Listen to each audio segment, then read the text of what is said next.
Повестка дня состояла из таких вопросов, как об утверждении тарифов на водоснабжение поселка Бзыпта, об утверждении тарифов на водоснабжение села Лапстарха, об утверждении тарифов на водоснабжение села Багрыбста, о внесении изменений в положение о деятельности туристических фирм в Гагарском районе, принятое 3 декабря 2021 года, об устройстве сквера в городе Гагра по улице Абазга, о безвозмездной передаче жилого помещения семьи Агумава Мананы Ремзиевны, вопрос о передаче МУП Михадырская ГЭС на баланс РУП Черноморэнерго перенесен на следующее заседание. Вместо этого был внесен вопрос о внесении изменений в бюджет Гагарского района за 2023 год. Далее был рассмотрен вопрос об утверждении перечня приватизации муниципального имущества Гагарского района. Все перечисленные вопросы были приняты депутатами. Рассмотрев обращение администрации Гагарского района о повышении тарифов на водоснабжение поселка Бзыпта, сел Лапстарха и Багрыбста в связи с ростом стоимости электроэнергии, собрание Гагарского района решило утвердить представленные администрацией Гагарского района тарифы на водоснабжение по категориям потребителей. Поселок Бзыпта. Население 6 рублей 80 копеек в месяц за 1 кубометр. Бюджетные организации 6 рублей. Внебюджетные 14 рублей. Автомойки общепит 30 рублей. Село Лапстарха. Население 10 рублей в месяц, бюджетные организации 7 рублей, внебюджетные 30 рублей, автомойка общепит 40 рублей. Село Багрыбста 10 рублей 69 копеек в месяц за кубометр. Рассмотрев обращение администрации Гагарского района о внесении изменений и дополнений в действующее положение о деятельности туристических фирм в Гагарском районе от 3 декабря 2021 года в целях урегулирования туристической и экскурсионной деятельности на территории Гагарского района, депутаты решили в целях урегулирования туристической и экскурсионной деятельности на территории Гагарского района дать согласие администрации Гагарского района на внесение изменений и дополнений в действующее положение о деятельности туристических фирм в Гагарском районе, принятое 3 декабря 2021 года. Ввести в действие положение о регулировании туристической и экскурсионной деятельности на территории Гагарского района с 1 июля 2023 года. Положение о деятельности туристических фирм в Гагарском районе, принятое 3 декабря 2021 года, считать утратившим силу. Данное положение не рассматривалось с 2013 года. Это положение о регулировании турфирм на территории Гагарского района. В основном мы здесь, изучив положение, изменили некоторые пункты. Я думаю, что у вас тоже имеется. Пункт 2 и 3 изменен и изложен в следующей редакции. Места реализации выделяются площадью 3 квадратных метра и должны быть оборудованы инвентарем с утвержденным логотипом фирмы. Места реализации экскурсионных путевок по проспекту Владислава Григорьевича Ардзинба, улица Демирджипа, имеется в виду также улица Абазга от Аяй-Рашта до Центрального рынка осуществлять строго в киосках единого образца. Проект утвержден главным архитектором Гагарского района и фактически запущен. Второй пункт, который мы тоже хотим внести, изменения в редакции, это реализация экскурсионных путевок на территории частных домовладений, объектов общественного питания, пансионатов и домов отдыха, выходящих на проспект Владислава Григорьевича Ардзинба, улица Демирджипа от Аяй-Рашта до ресторана Медница, улица Абазга, тоже от Аяй-Рашта до Центрального рынка. Не в киосках единого образца запрещена, но также в 20-метровой зоне. Что это означает? Если улица выходит к этим центральным проспектам или же внутренним главным улицам, то нужно соблюдать дистанцию 20 метров. То есть ниже от этой улицы нужно встать на 20 метров. В противном случае, если они хотят встать, скажем, у центральных улиц, то они обязаны использовать киоски единого образца. Пункт 2.3.3 изменен и изложен таким образом. Расстояние между открытыми экскурсионными киосками и их количество регулируется комиссией, утвержденной главой администрации Гагарского района. Места реализации также могут располагаться в офисах турфирм. Что это означает? Если на центральном проспекте Владислава Григорьевича Ардзинба у туристической компании имеется офис, то он не обязан использовать данный киоск открытого образца. А если у него нет, скажем, на данном участке офис, то он обязан использовать непосредственно этот киоск. Хотелось бы сказать по поводу расстояние между открытыми экскурсионными киосками. Дело в том, что есть такие места на проспекте, где фактически прибыли нет. В основном туристические фирмы заинтересованы работать в тех местах, где улицы, проулки проходят в сторону моря, где идет поток туристов. Там, конечно, нужно будет еще дорабатывать и регулировать. У нас есть некоторые там проблемы, но в основном эти места уже определены по проспекту Владислава Григорьевича Арцинба и составляют около 40 точек. В пункте 2.4 показатель объем выручка. До этого момента в положении было прописано, что мы будем рассматривать непосредственно объем выручки.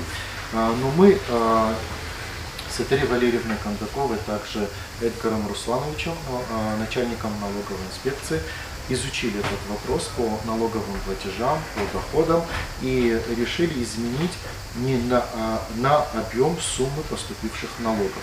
Потому что в общем налоги показывают прибыль и вообще работу самой туристической фирмы. В пункте 2.4 дополнить предложением в иных населенных пунктах районов регулируется главами соответствующих административно-территориальных единицах. Что это означает? Конечно же, мы с города непосредственно контролируем все наши районы, но на местах непосредственно имеются администрации, которые сами вправе регулировать и выдавать места дислокации данных туристических фирм.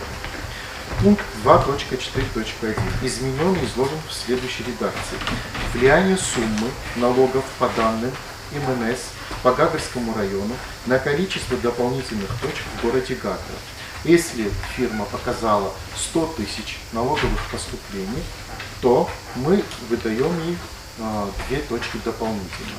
Если фирма, скажем, меньше 100 тысяч показывает, она не теряет свои точки, изначально которые были выданы, в количестве 3 точки в городе Гагра.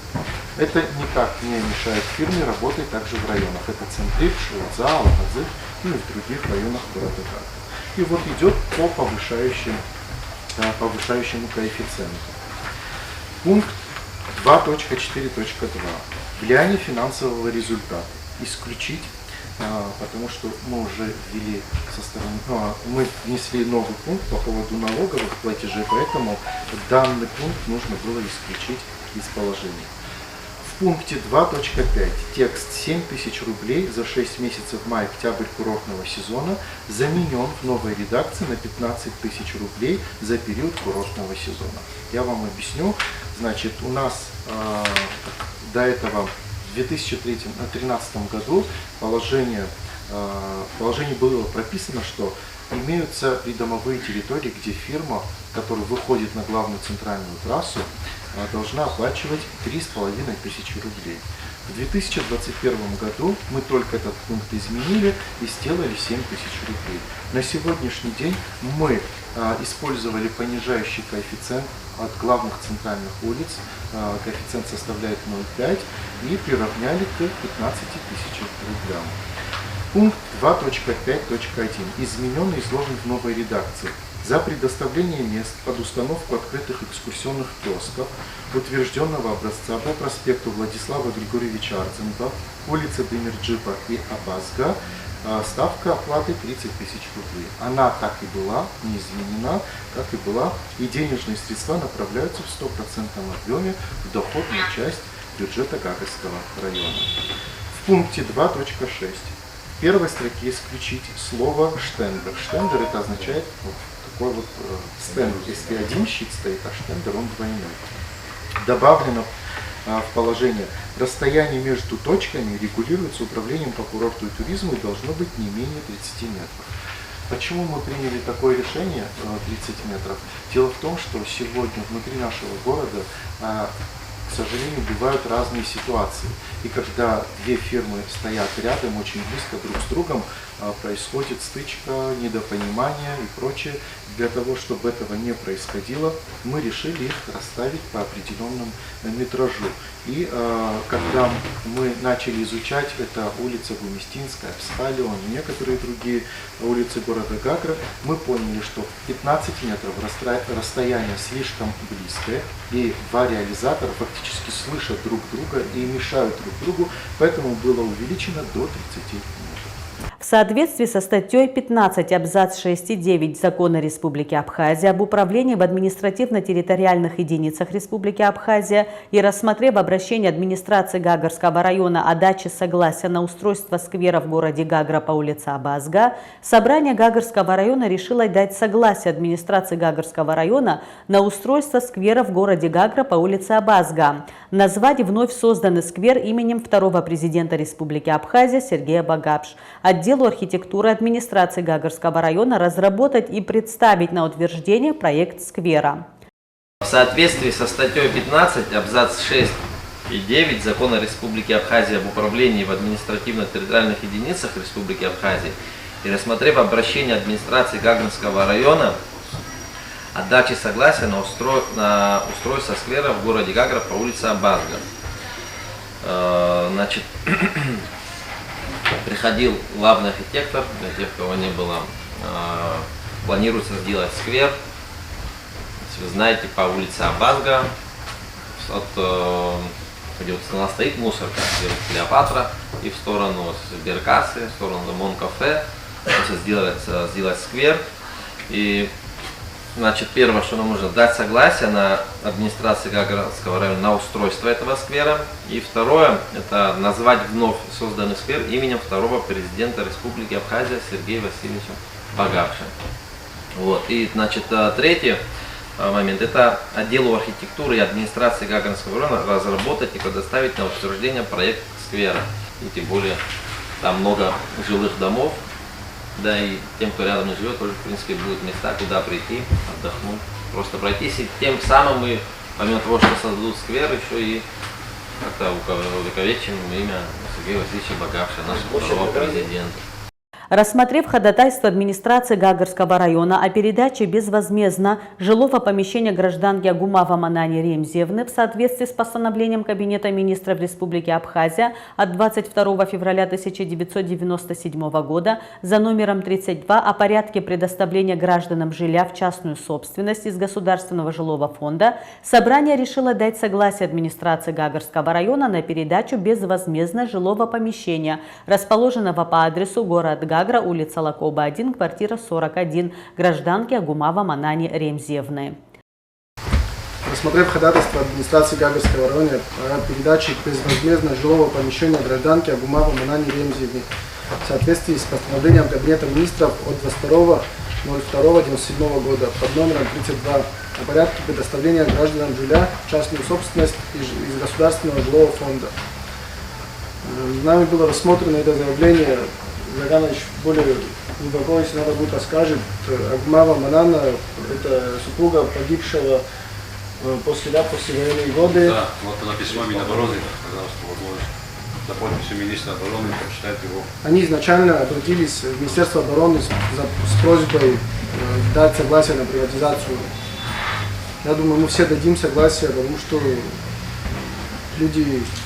Значит, коллеги, это семья Агумава, Манана Ремзиевна, они проживают на кемпинге по улице Лакоба. Значит, муж Халваш Тарас Халваш погиб, как 28 сентября 1994 года погиб во время зачистки на Гальском направлении. Значит, вы знаете, у нас есть по закону право предоставлять безвозмездно жилье, то есть приватизацию сделать безвозмездно. То есть у них жилье есть, собственное жилье, там трехкомнатная квартира. Значит, за приватизацию не будем брать с этой семьи деньги. Наше решение получить жилищный отдел и бесплатно им сделать приватизацию. Да. Значит, просьба есть Министерства обороны за подписью замминистра Цвижба. Есть общественность, которая просила нас, депутат наш там находился, был. Действительно, Халваш Тарас, ветеран войны, всю войну прошел, погиб в 1994 году, его знают все, я общался и с ветеранами нашими, кто знал его, действительно подтверждают, что эта семья заслуживает такого вот подхода. Вы знаете, мы на прошлых заседаниях также принимали решения, выделяли приватизацию бесплатно семьям инвалидов, то есть семьям ветеранов погибших, 2, 3 семьи, 4 семьи.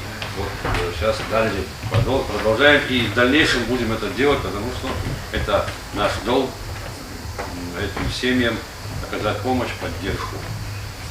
Депутаты дали согласие на внесение изменений в бюджет Гагарского района на 2023 год. По 200 тысяч направлено на нужды администрациям сел Хышхарыб и Ялахадза, а также на приобретение техники Гагарскому телевидению. Далее депутаты дали согласие на приватизацию объекта в городе Гагра по улице Лакоба, 27А, оценочная стоимость которого составляет 456 500 рублей.